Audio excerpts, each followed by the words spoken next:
In any modern-day protest, technology defines the battleground. For the citizens in the streets, it's a key tactical tool that can organize masses quickly and capture moments outside of the view of TV camera lenses. But the very same technology can be leveraged to suppress public unrest with surgical precision. Whoever is in control of the technology gets to determine the outcomes. As a case study, take Hong Kong protests and the iPhone. As a weapon of choice, the iPhone provided the citizens with a plethora of tools for encrypted communication, monitoring police presence, or mobilizing crowds. With AirDrop, Apple users could swiftly and anonymously share images and files that would otherwise be censored on other platforms in China. Unfortunately, it didn't take long for Apple to start submitting to government requests to censor apps enabling or supporting the protests. Slowly but surely, Hong Kongers were losing access to encrypted messengers, VPN apps, and the police monitoring app HKmap.live. Since Apple gave Beijing total control over all iCloud data of Chinese users, the once hailed privacy-respecting iPhone was retrofitted into the most inimical surveillance machine. The main takeaway from the Hong Kong story is that iPhone users were never in control of their devices. Apple took that control away from them and gave it to the government in order to stay in business. When Hong Kongers lost their privacy, it was easy for the government to crack down on them one by one. Privacy is ultimately about taking control over what happens to your data. The less control you have, the more exposed you are. This is in defiance with the trend in almost all consumer electronics today. Most companies, much like Apple, are trying to lock users into their ecosystems. And in doing so, they are stripping users away from more and more controls over their own devices. It's as simple as restricting where users can download apps from to an only place controlled by the platform, or not allowing users to change default apps from messaging or browsing, or not giving users an option to fully utilize their devices without self-identification to the company. All of these restrictions are legally protected by licenses that pay no regards to end-user rights. This is why Android, despite all of the flaws of Google that develops it, is today a fundamentally better choice for your privacy. If Hong Kong protesters leveraged the full capability of the open-source operating system, they still would have been able to install and run apps even if Google deleted them from the Play Store. It is perhaps this realization that can explain why over the course of the Hong Kong protests, the iPhone has been dethroned from its dominant market share in the city. Android is not perfect, but for most any person today, from the most vulnerable dissidents to any regular internet user, Android is more private than the iPhone, and here is how. For most users, this is the everyday Android experience. In many ways, it is a perfect emulation of the iPhone experience. You have your Play Store, this is where you download your apps from. You have your email app, the Chrome browser, Google Drive, your search assistant, and perhaps some other pre-installed apps.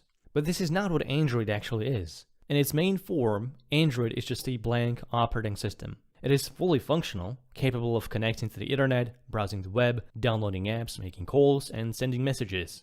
But there is no Google, no Play Store, no Google Search, nothing proprietary. Android is licensed under the Apache License version 2.0. It is an open source license that allows anyone to take Android's code for free, make modifications to it, and redistribute it. It is why there are so many different skins made by different manufacturers. But what it means for privacy-conscious users is that they can fully use Android without being signed into Google account or even having any Google apps and services installed. They would still be able to download apps from third-party sources, just not from Google Play Store. They could still do cloud backups, change the default messaging app, or do anything else. They just wouldn't do it through Google products. If Google decided to restrict some essential privacy apps from the Play Store, users could still get them directly from the developers.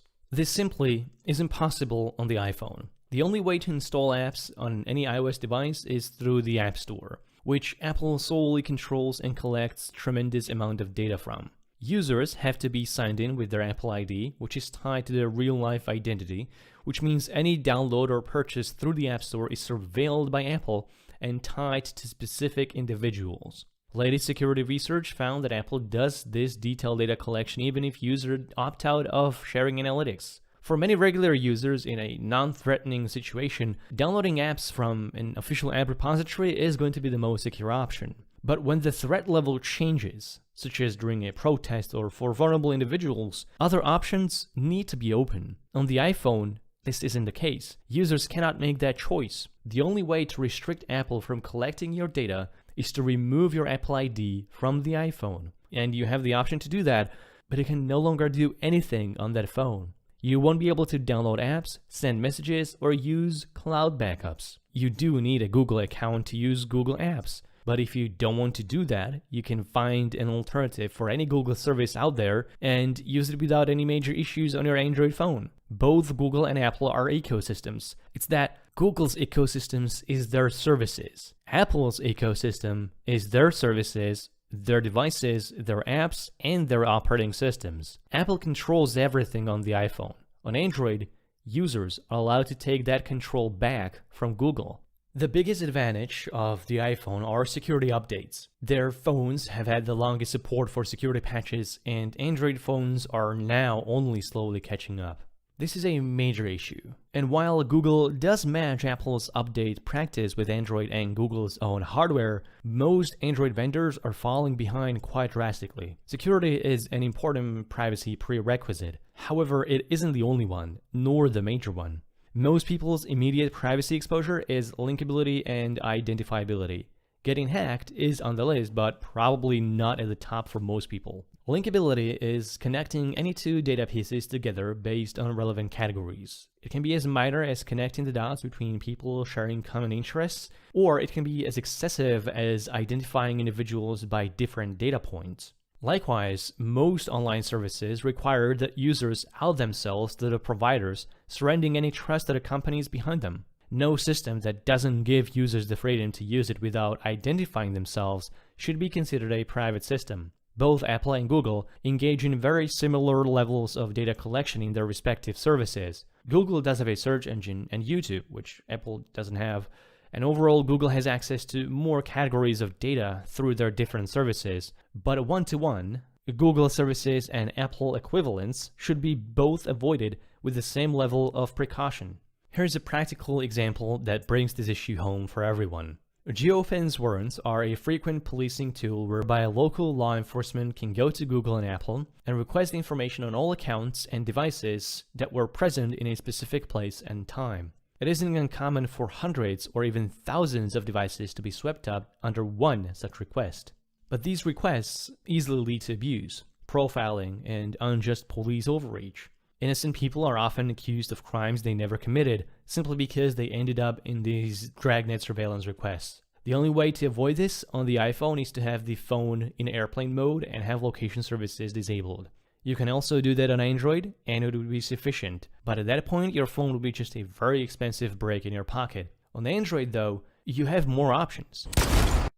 One way is to remove Google account from your phone and use privacy-preserving alternatives in its place. A more certain method would be to entirely delete pre-installed Google and other bloatware apps from your Android phone, and then use privacy-preserving alternatives.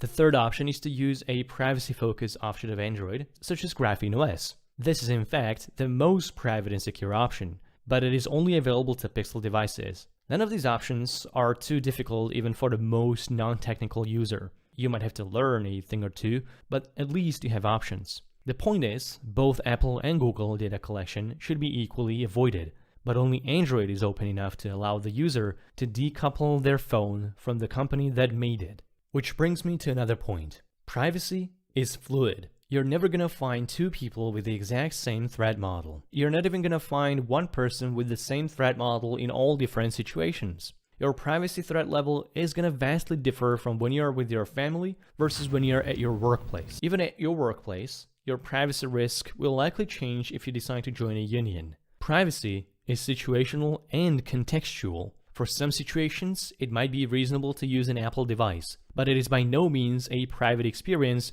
and you have to operate under that realization. On Android, you have the option to adjust your privacy level in any direction and at any point. You can do this by deleting Google from your phone, removing the pre-installed apps, or changing your defaults. Or you can install a custom version of Android like Graphene OS or something else according to your needs. On the iPhone, you're pretty much stuck to one threat model dictated by Apple's enforced defaults. Recently, Apple came up with the lockdown mode, which is a very convenient feature that can significantly enhance your security. It's useful for targets of advanced persistent threats like nation-state hacking groups, but none of the lockdown security features do anything about the data collection conducted by Apple. You're still forced into Apple's default services, all usage data is still being collected. Lockdown makes your iPhone more secure, no question about that. But if you need to have a phone with that level of security, we are much better off with Graphene OS.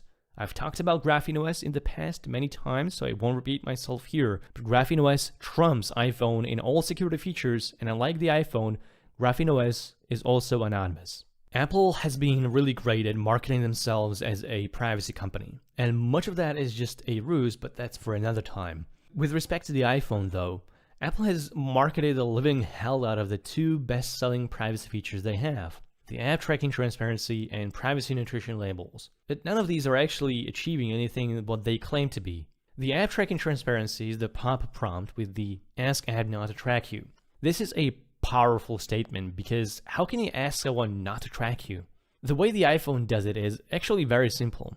Too simple in fact. All it does is it removes the ability for the app to use your advertiser ID, which Apple built into every one of its devices by default. Saying that this limits tracking is incredibly deceitful in the common understanding of the word. Tracking is whenever someone collects information about your activities, behavior, or usage over a period of time. Tracking can be done solely within a service or even outside and across multiple third parties.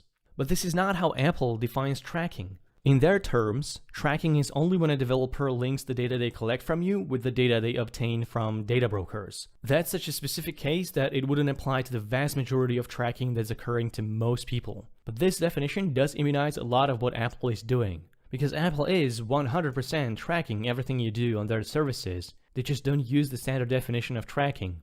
On Android, you can also limit this kind of ad tracking by simply disabling your advertiser ID in the settings, and it will do exactly the same. Developers will still collect the same amount of data about you, they just won't be able to use your ad ID, that's all. What's most important to say about this ad tracking on both Android and the iPhone is that none of that applies to Google's and Apple's own advertising networks. For that, you have to go to the settings in your Google account and Apple ID. It is very misleading from both of these companies to exclude themselves from the rules they apply to third parties, but that's what this is. A market consolidation sold to you as a privacy feature. Apple has been celebrated into high heavens for its nutrition labels. And it's great and all, except Apple will never actually tell you what any of the apps you install have technical access to. On Android, you can see this technical info in the permission manifest. It is mandatory for all developers to declare what permissions they require before a user installs their app. It is a far more precise method of telling you what the app will be able to collect than letting developers arbitrarily explain those parameters and nutrition labels. Google has jumped on the trend and started doing the labels too, but if you actually want to know what the app does, you want to look for the permission list. You can only do this on Android, not the iPhone. Recently, Apple expanded end-to-end encryption in iCloud backups to finally include messages, notes, and photos. This isn't enabled by default, and it doesn't include all sensitive data. Contacts and calendar information still remain open, but it's at least better than what it was before. It is in fact better than Google Drive. However, iCloud is still hardly a privacy solution because Apple does not encrypt any metadata and requires user authentication with identifiable credentials, which is the Apple ID. While encryption makes the content of the data secure, the metadata surveillance still leaves the user exposed to identifiability, linkability, non-repudiation, and detectability threats. These threats expose hordes of usage data for Apple to monetize, analyze, and profile, all of which Apple does with the data they collect, and they already laid out plans to expand this practice even further in the future. The best course of action to take is to disable any proprietary cloud integration on your device and opt for a privacy-preserving cloud service that also protects or at least doesn't process your metadata. Only then can you have full control. Android's biggest strength is that it's not just one operating system. It's a platform on top of which anyone can build their spin-off. Android has many so-called custom ROMs, which are simply different iterations of the operating system focused on different goals. Naturally, they spawned privacy-focused Androids that offer a private out-of-the-box experience. Graphene OS has for the longest time been the one carrying the crown and it seems like it will remain so far off into the future. The OS comes with significantly enhanced privacy and security features with a clear goal of making perfectly anonymous devices with security parameters able to withstand zero-day exploits. These options are non-existent on the closed-sourced iPhone. Your iPhone will never be anonymous because Apple will always collect your hardware identifiers and tie them to your Apple ID. On Android, you can permanently remove Google from accessing those identifiers with Graphene OS. It is important to mention that both Google and Apple have built two of some of the most secure consumer-grade operating systems one can get. They are both far beyond their desktop competition in terms of security. There have been trends in the recent years to keep more and more data processing on the device. Apple and Google are both leveraging AI learning tools such as federated learning or differential privacy to protect some user data. Google Pixel phones and iPhones are shipped with security chips that make it impossible for anyone in the world to unlock a phone without user authentication. Google and Apple have essentially made impenetrable devices. Your stock Android and iOS experience is becoming more secure year by year, but little of that matters for your privacy the moment you go online. Apple and Google are both in the business of monetizing the customer's use of their devices, and that's where both platforms tend to abuse their position to dictate what apps and services Android and iPhone users default to, but only one platform allows for divergence from that model. This is the reason why only Android has NewPipe, an app that allows you to watch YouTube videos without ads and tracking, or multiple repositories of free and open source apps and many privacy tools that would be banned from the App Store and Google Play Store for violating their policies. This is why only Android has the option to install apps without the platform knowing about your identity and usage. This is a level of control that simply cannot be replicated on the iPhone. Apple has been in a hot water recently as dinosaur regulators are finally realizing iPhone users are the only ones not allowed to install apps from sources other than the App Store. So maybe, in Europe, Apple could be forced to open up the iPhone a little bit. And that would be great, but they will fight tooth and nail to make sure that doesn't happen. Control does not guarantee privacy, but it is an absolute imperative. Privacy cannot be given, it can only be taken. It's a sad lesson to learn from the real world. Whether it's Hong Kong, China, or anywhere else in the world, history is written by those in control.